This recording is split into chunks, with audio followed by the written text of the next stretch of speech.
Place 33, Secrets of Universal Truths Revealed by Sherilyn Bridget Avalon.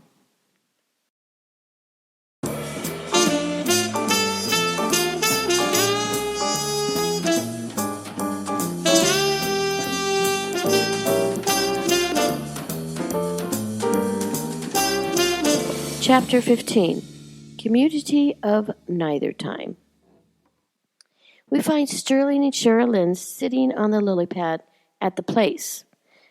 I am waiting to leave my body in the place because I like escaping my emotional pain.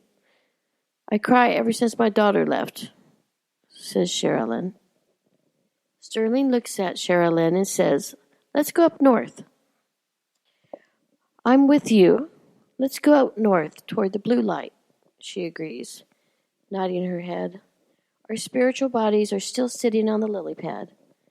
"Can you see that?" Sterling asked. "What do you see?" "I don't really see anything, just blue water and white. What do you see?" she asked, knowing that each have a different perspective from their places that they're at. "It looks like ice, Arctic and freezing." "I'm looking out at ice in a frozen lake," Sterling responds. "Can you breathe in this state?" Sherilyn asks. "Not really. You don't need to," St. Stephen replies. "It's frozen here. I like it even though it doesn't feel cold. The lake is frozen because we are in the northern sector of the northern hemisphere. I enjoy looking at its frozen blue-white beauty. When you leave your body from the place, it's the true departure. We left our spiritual bodies, and it feels like we have a residual of a body. It feels that way in my mind. It's all relative. It's kind of odd and ethereal. Even though it's frozen, the water is so clear. Let's penetrate the ice. Come with me, Sherilyn," Sterling requests. "You go, okay? I will watch from here," Sherilyn says reluctantly. "I changed my mind. I'm coming." St. Stephen starts to describe this part of the place. "It is wonderful in here. I see frozen fish, fossils, glaciers. I see water coming out from under the ice we just went through, but it is not really ice. It only looks like thick ice. It does not feel hot or cold. The molecular structure opens up again, and now it is like water, like being under the ice. I am in awe of the incredible beauty here. It is full of light and passageways," Sherilyn proclaims. "There are souls in here as well. The souls are moving around, thinking. There is a couple over there. They do not make much of it. They see us and smile from within a crystal clear tunnel. They are talking about what they will do next. They are talking about getting a particular block of ice, returning it to where they live and dissecting it," Sterling explains. "Do they need help?" Sherilyn asks Sterling. "Evidently there's a whole damn city down here," St. Stephen says, surprised. "Is that right? Have you ever been here?" Sherilyn probed. "No, I've never explored this region before. At least I don't remember being here," he replies. "Let's go down and ask if they want some help," Sherilyn offers. "What is your name?" Sterling asks one of them. The soul who is holding hands with his wife hears him and tells Sterling his name is Jack. Sterling then adds, "He wants to know who's talking to him." "Tell him your name," Sherilyn instructs. Sterling says, "We are not in our human body forms as we would be on Earth, but they are accustomed to this, so they know we are there as a presence. They are in bodies in this dimension." "What is he wearing?" Sherilyn tests. "Jack is wearing a long tailcoat," Sterling responds.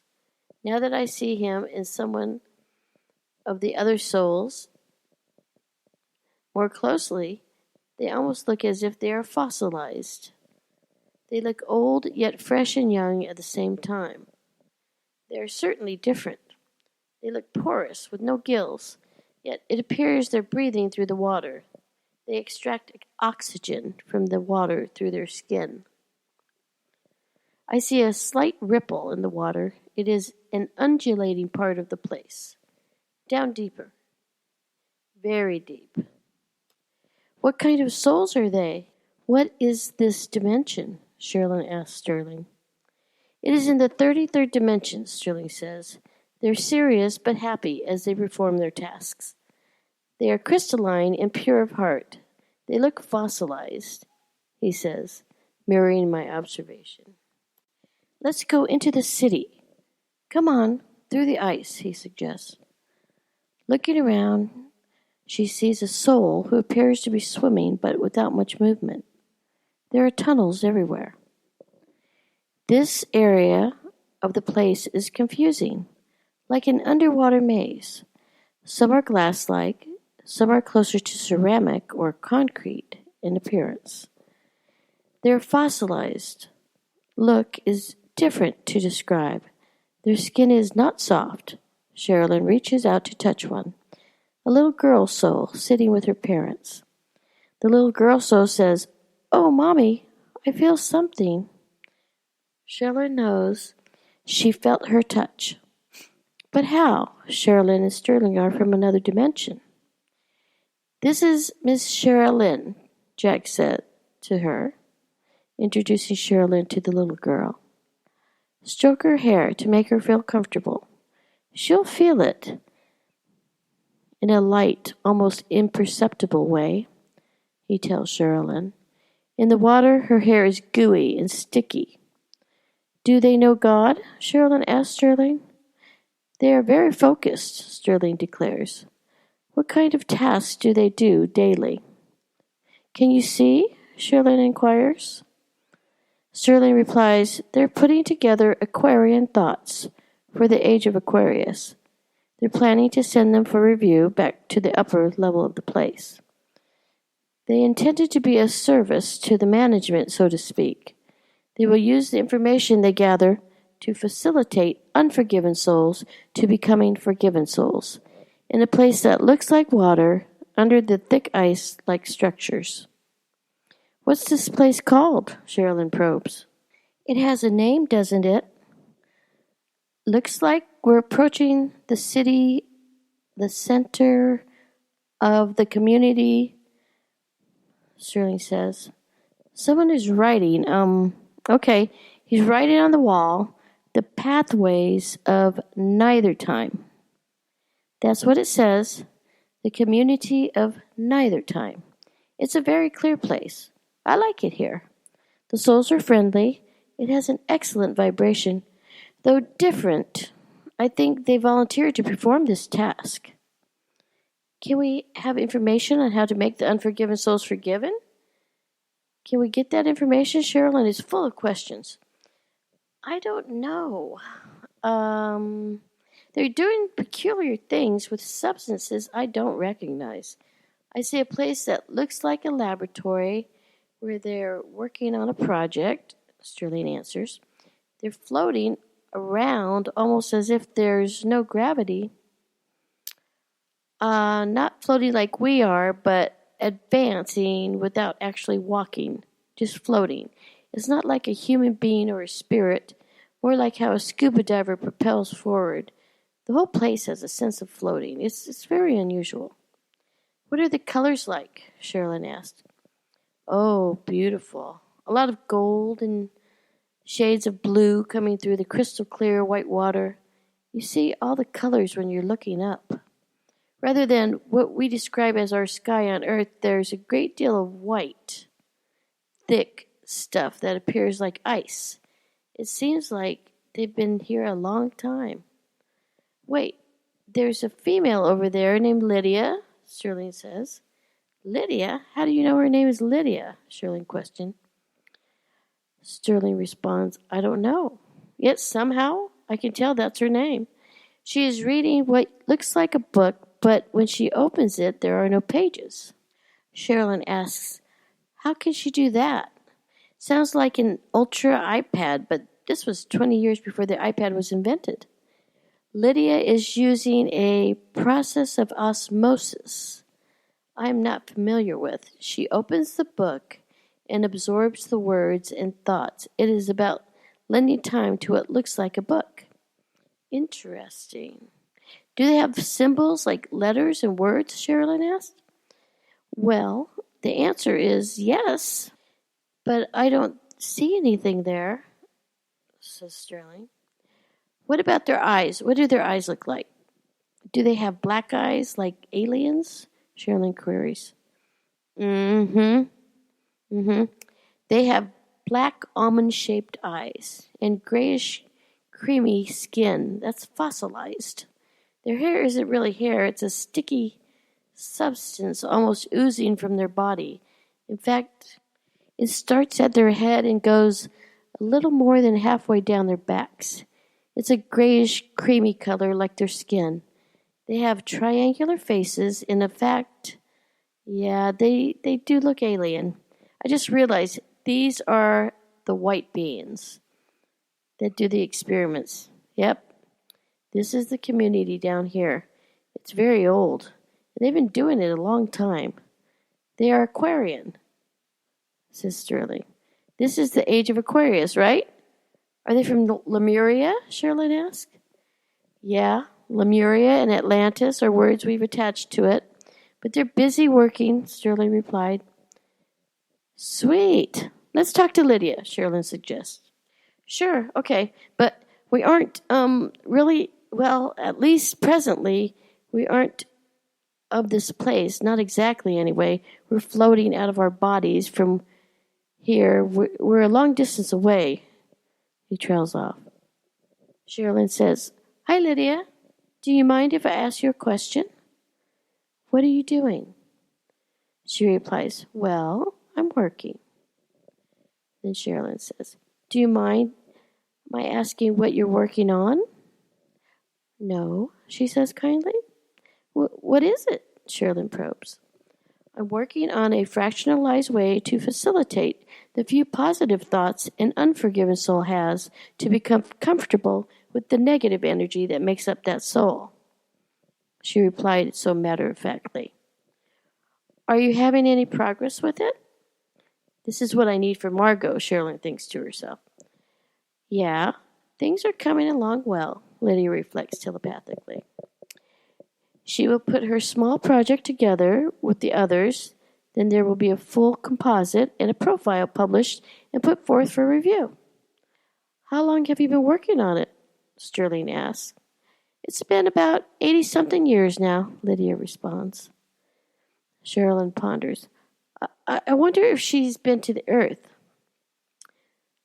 I'm not certain, but my intuition tells me she has been there. She knows I am there, but in a different way.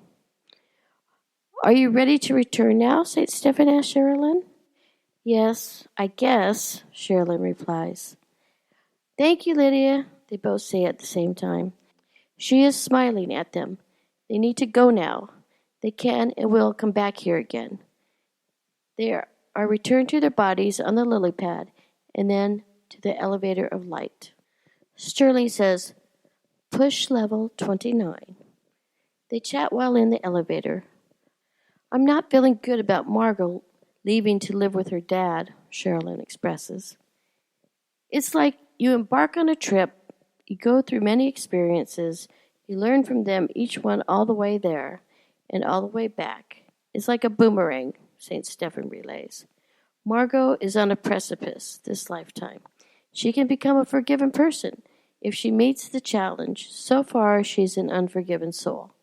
Now, when she is with Sally and Sherilyn, she's torn in more ways than one because Sherilyn was misplaced. Margot is very frustrated. She needs to be with her father, who is the unforgiven one, St. Stephen reveals. Well, she has karma to work off, he retorts. St. Stephen said something profound. Sherilyn did not hear completely. She says, Repeat that again? What did you say? People of the light are what? Reversed? Sterling takes a deep breath.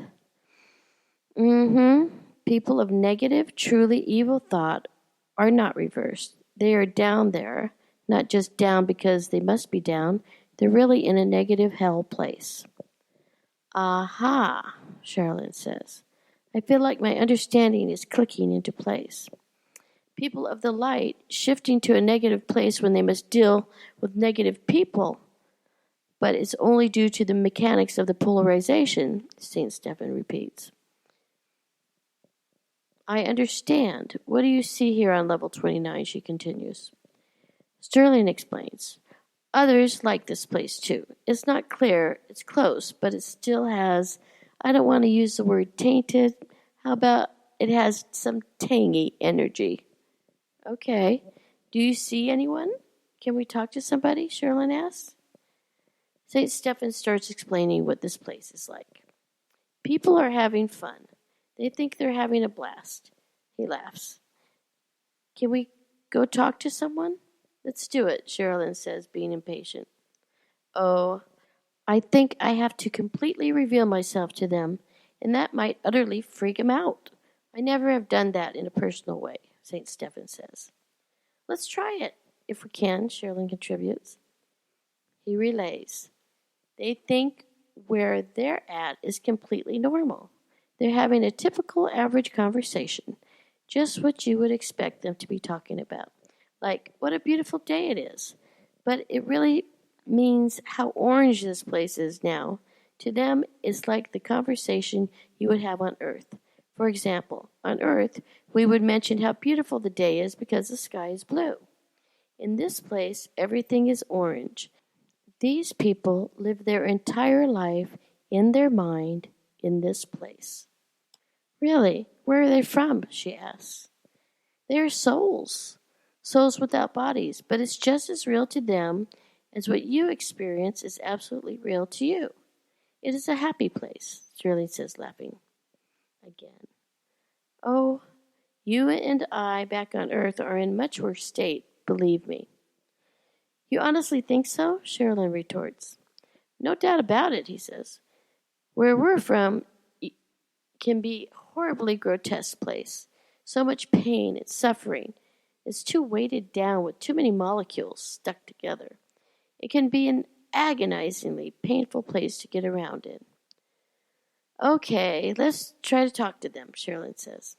Oh, we're not supposed to do that, St. Stephen replies. We're just looking. They can't actually see us, you know. What? Because we're in a different dimension? They can't see us? She remarked. Yes. If we talk to them, I think they would figure they're hearing things, something like Frank would do for sure, Sterling says. Oh, he would, Sherilyn is laughing because she's getting to know who Frank is. I'm sure Frank gets bored and plays with people all the time, whenever he's in the mood to do so, Sterling says, chuckling. There is a couple over there by the sea, Sherilyn notices. The sea here is fascinating because it looks and smells like oranges. It's stunningly beautiful here. I notice a lot of red-headed people, too, Sterling commented. Oh, can we go someplace and talk with someone? Sherilyn pleads. Yes, of course, replied Sterling. We can go talk to the two we know, and we can always talk to Angie and Frank. We know they'll always talk back. Yeah. Do you want to talk with them? Asked Sherilyn. If you want to, sure, says Sterling. Are there any other masters and guides we can talk to? Sherilyn asked. I'm close to these two, yeah. There are others, but I'm close to these souls, replied Sterling. Well, let's talk to them, Sherilyn gives in. Wait, I want to get closer to this couple. They have orange bodies with red hair. How strange. In fact, everything has an orange hue here, says Sterling. What's their molecular structure like? Sherilyn asks. On the molecular level, they are pretty light. This is a good place. Sterling reassures Sherilyn. Of course, it's reversed because we're in the place, you know. But the place for me is a place of clarity. You know, with the white water, place 33, this is the place of purity. Let's go down 4 more levels to get there, he declares. St. Stephen says, wait a minute, I want to look at these people. Let's see if I can tell what they're saying. Let's walk over there. I'll just tap him on the shoulder once, he says. St. Stephen starts laughing aloud. This is what you wanted, right? Look at him.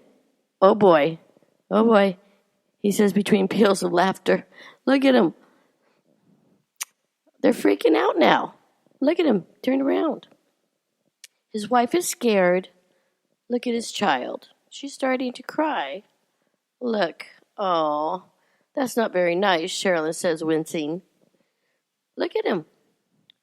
Look at him. They don't know what to do. St. Stephen is cracking up on nonstop now. You're acting like Frank now. So uncool, Sherilyn remarks. We better not say anything. It's cruel. They'll get confused. Right, St. Stephen says. He felt the tap on the shoulder. I know how to move here. He felt it all right. To me, it feels like heat. To him, it feels like a tap. You are so funny. Are all the dimensions like that? Sherilyn giggles. We'll leave them alone. Yes, you can move energy in them all. Okay, let's go talk to Angie and Frank, St. Stephen coaxes. Okay, back into the elevator for us. Sherilyn takes one more look around and says, Oh, this beach is so nice. What color would you say it is? Orange sherbet? It has white sand with orange hues, and it is so cool, St. Stephen describes. It smells like orange blossoms. It's lovely here. The people here are fortunate to live in this place. And they have babies here? She asks. Yes, they do. They have offspring. They have children, he says. It is also the exchange of larger thoughts creating smaller thoughts. It's really larger feelings making smaller feelings, continuously reproducing. Life is incredibly multidimensional. Yeah, it's an infinite thing. Sherilyn agrees. That's why it is so much fun to travel around and take a look at it all. Yeah, you have been doing that for a long time, haven't you, St. Stephen? You have too. We all started together, he replied. Yeah, but some are old souls and some are not, Sherilyn reminds him. I'm older than you are, St. Stephen boasts. Yeah? Why is that? Sherilyn prods. Well, that is just the way the matter configured itself, he replies. Is it because you went out into the world to learn things before I did? Sherilyn questions. It's been said that old souls look at life from a bird's eye view. This could not be truer. When dealing with everyday scenarios, you take into consideration the grander scheme of things. This has helped you let go of things that don't matter in life and hold on to things that do. No, it was just happenstance. That's all it was in the beginning. This is why I'm older, he explains. You don't have to cross a void here because we're in the light. Yeah, it's nice. Let's go to place 33, Sherilyn exclaims. St. Stephen answers, This is a healthy place, but place 33 is where we all want to be. I know. How about let's go to another place? Sherilyn just loves traveling all the dimensions. Let's go back into the elevator, St. Stephen commands impatiently. Push the button, please. Sherilyn pushed the button, and when the door opens, they're looking out at a purplish-black opening. They walk through the door to another elevator. It's the Unforgiven elevator. Sherilyn remembers it from the karmic tar place. It stinks, she relays, while holding her nose. I can smell it before I even walk up to the clanging door. They step into the damp, stinking, rotting elevator, and St. Stephen requests again, push the button back up to level 1. She follows St. Stephen's instructions, and the elevator opens to a black, iridescent place. It has a ghostly, spooky feeling to it. What is this place? Sherilyn questions. It looks like a place of doom, but it's not, St. Stephen replies. It looks frightening and creepy, Sherilyn exclaims. What is it? It's just a hollow place. Let me go in and look first before checking it out. Come with me, okay? Replies St. Stephen. Sherilyn replies, okay, but I am absolutely not staying here by myself. I'm nervous here. He instructs Sherilyn, open the door. They step inside. Oh, it's the place of doom and gloom, St. Stephen explains. It's remarkable. It's so dark, it looks like there's nothing here. Sherilyn asks, what do you mean there's nothing here? Why in the hell are we here then? St. Stephen enlightens her. There's a feeling of gloom, definitely. It's a fusion of many people's negative thoughts and experiences. He notices the frightened look on her face and says, don't be afraid, it's fine. Every place is okay. Yeah, Sherilyn replies hesitantly. I've heard people speak of this place on earth, the place of gloom and doom. St. Stephen tries to reassure her, but she's ready to run back to the elevator and get far away from here. Shadows loom. The place reeked of ancient secrets. Her skin prickled. I just don't like being here. So much negativity. There's no good reason to hang out here, Sherilyn approximates. St. Stephen answers, this place is important because these thoughts from certain experiences are meant to be here. It's appropriate for them to exist here. Yes, I know it seems frightening, but it's really okay. Actually, it's necessary. Let's go a little further. As Sherilyn is biting her fingernails, she whispers, a little further? Really? St. Stephen replies, take my hand. We're very white in here. In fact, we're the only white things at this place. It's quite a significant contrast. Boy, it's a huge place. It's like being in nothingness to me. It doesn't feel bad here because, essentially, we're not part of it. Suddenly, Sterling gets excited and yells, wait, I'm getting goosebumps. Sherilyn looks at his arms from atop and replies, oh, wow, you do have goosebumps. You could almost call them elephant bumps. They're so big. As they begin walking down a path, she shouts, look, St. Stephen, I see a lake. They look at each other. Her courage is slowly returning.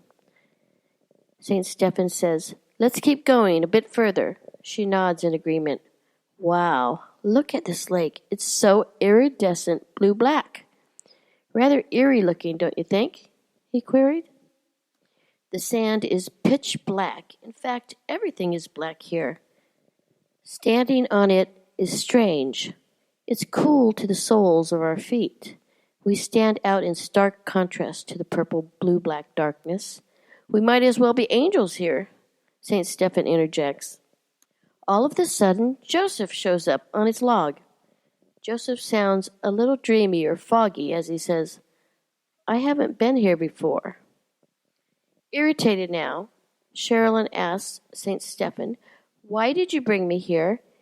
If we're way out of place and basically don't belong here, then let's leave. Can we just go, please? Joseph says, I understand, but I haven't seen this place before. Most would find it sinister, but it's not. Truthfully, it's necessary for balance. See the rock? Look at the rocks around the lake. The same blue-black color, jagged rock. It's some kind of a mineral, I think malachite, he says.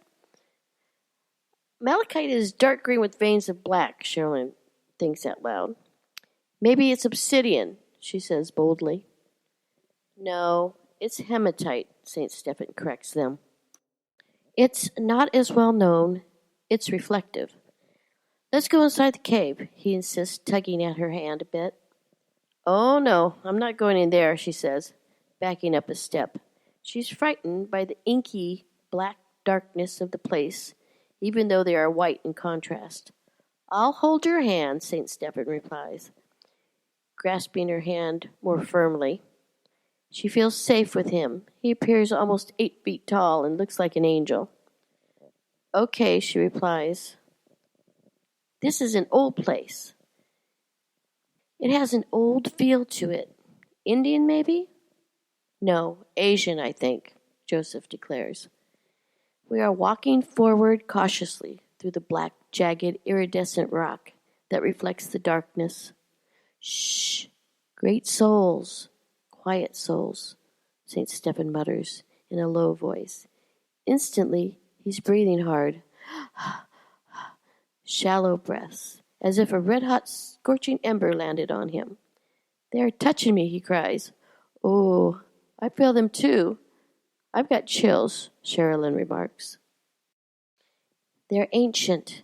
They've been here a long time. Oh, my God. We've been here before, cries Sterling. A long, long time ago. God, it's coming back to me now. This is an intermediate place. All the souls will move on, Joseph says. They must get comfortable with their negative thoughts before becoming positive. That's why they're here. I'm coming out of the rock now, Sherilyn screams. That was exhausting, actually. So much stuck energy. Ooh. We should go back down on the beach now. It's so gloomy and black here. I can hardly stand it. The real activity is happening in the particles and waves of the rock, Joseph relays. I've heard of the powers of protection that spiritualists apply to the stone hematite. It has expanded into the spiritual realm, where they believe hematite can transform or absorb negativity or evil, St. Stephen informs us. Yeah, the sea is so immense. It has its own unique beauty. Actually, the iridescent horizon is like a monochromatic kind of composite. It's an oil painting. Everything bluish-black, and the sand is even blacker than the sea, expounds Joseph. I'd love to paint it, Sherilyn remarks, as she's gazing at this amazing landscape. Yeah, it would make an intriguing artwork. For those who are there, this place is real. There are so many old, quiet souls there, St. Stephen comments. Wow. That got Sherilyn reflecting on how many souls truly exist in the rock. Is there an infinite number of souls? She inquired. There once was an infinite number. However, over time, the souls have merged. There are exceptions, though. You see, some souls are so advanced, they're incompatible with the emergence of or melding of most souls. They stand out. There are a limited number of these souls. This is subject to change, although currently there are only 28 advanced souls, supreme souls, those that haven't merged, or you could say souls within a parameter that stand alone, instructs St. Stephen. Only 28 of them? How is that? Sherilyn asks, while getting lost in the story. You know everything, Sterling. You're the guardian of the elevator of enlightenment, she teases. You reflect the pull of knowledge, right? Well, somehow I know they're capable of merging with an infinite number of other souls, stuck together, that make up the masses, Sterling answered. Well, some souls are so advanced that they are incompatible with the emergence or melding of most of the souls. They stand out, and there are a finite number of them. But this is subject to change also. Right now, there are only 28, that is all, that haven't merged. They are capable of merging with all the other souls that are stuck together that make up the masses. The mass thought? Sherilyn probes. Yes, but there are only 28 finite souls with a parameter that stands alone. In this state, Sterling ponders the thought, 28. That's funny. I didn't know that. You know everything in this state of consciousness, Sherilyn laughs. Joseph continues, without acknowledging my little joke. It's a beautiful place to be. It's not beautiful to those who are here, and it's not truly hell either. People aren't on fire. It's merely an amorphic place. I'm using the word in a negative fashion, but these souls aren't forgiven. Not forgiven? Sherilyn shrieks. That's why I don't like it here. They can't hurt us. Let's go back to the elevator. St. Stephen agrees with her. Sherilyn says, Amen to that. Bye, Joseph. They are back in the elevator. How do you give a litmus test for forgiven and unforgiven? You ask the soul, how much would it take to kill someone? Would you say, name your price, or I would not ever think of doing that? Never.